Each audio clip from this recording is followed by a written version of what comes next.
Mari kita alihkan perhatian kita pada dampak dan akibat finansial dari perang ini. Ketegangan di Selat Hormuz jelas mempengaruhi ekonomi global, pasar dan harga minyak mentah. Pertanyaannya adalah, sampai kapan hal ini akan berlangsung?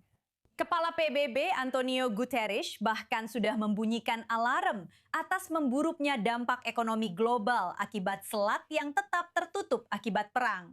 Dia mengatakan bahkan jika pembatasan dicabut hari ini, rantai pasokan akan membutuhkan waktu berbulan-bulan untuk pulih. Jadi, untuk mendapatkan lebih banyak tanggapan dan wawasan, dengan senang hati kami menyambut Said Kasminejad, penasihat senior di Foundation for the Defence of Democracies. Kini telah bergabung bersama kami dari New York. Terima kasih banyak atas waktunya. Ada begitu banyak hal yang perlu dibahas. Presiden Donald Trump mengatakan bahawa dia akan memblokade pelabuhan-pelabuhan Iran sampai Iran setuju dengan kesepakatan nuklear. Tapi tentu saja, itu bisa memakan waktu sebelum rezim tersebut merasakan tekanan ekonomi yang cukup.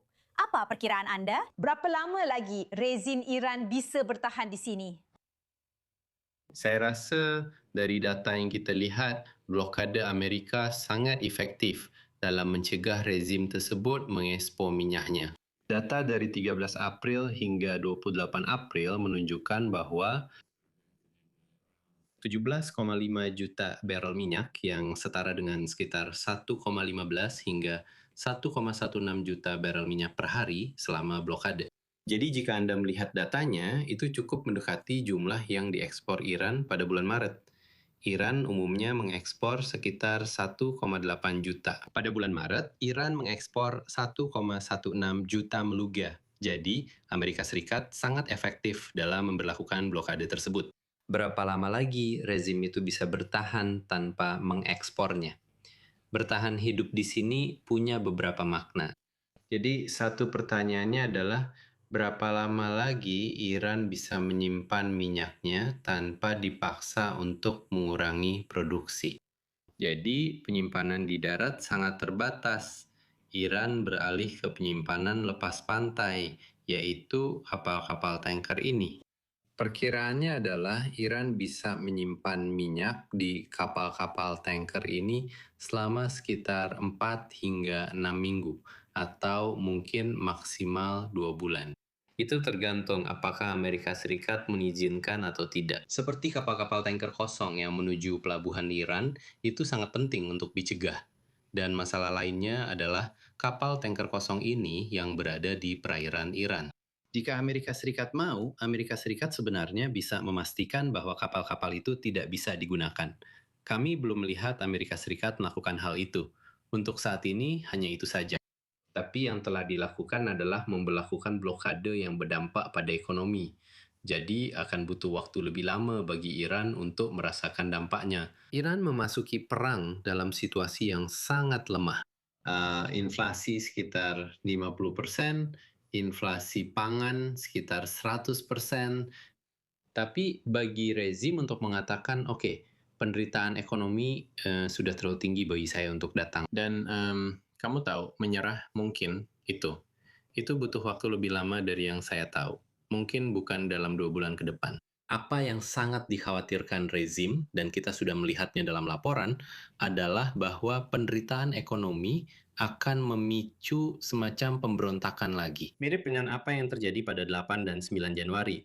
Dan itu akan sangat berbahaya bagi rezim jika terjadi pemberontakan. Pada saat yang sama, aset militer Amerika Serikat dan Israel berada di wilayah tersebut, dan mereka bisa membantu pemberontakan itu.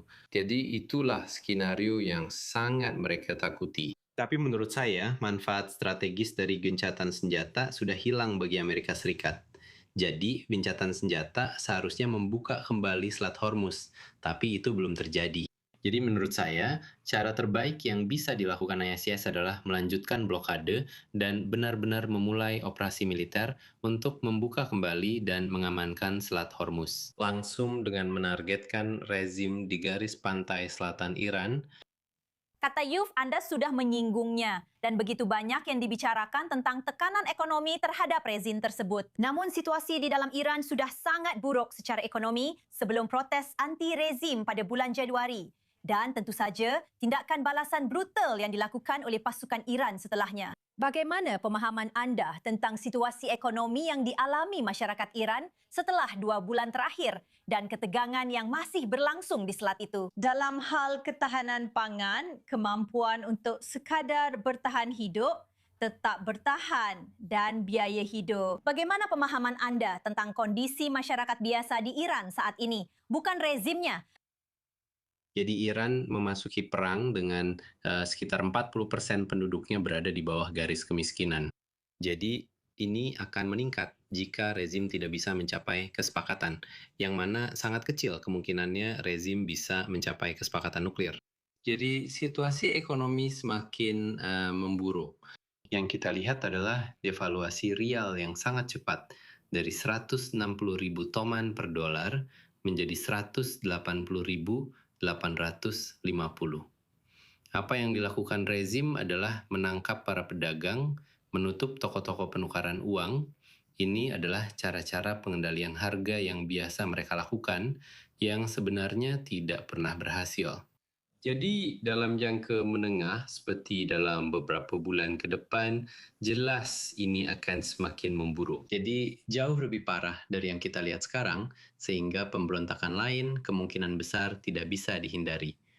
Tapi pertanyaannya adalah, apakah Amerika Serikat ingin menunggu beberapa bulan sampai rezim itu kembali dan menyerah?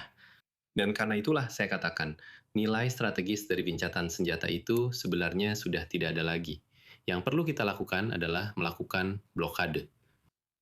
Gunakan aset militer untuk membuka kembali Selat Hormuz dan kemudian bekerja sama dengan oposisi, bekerja sama dengan rakyat di lapangan untuk menekan rezim dan mudah-mudahan menjatuhkan rezim tersebut. Karena selama rezim itu masih ada, semua ancaman seperti nuklir, misil, terorisme akan tetap ada.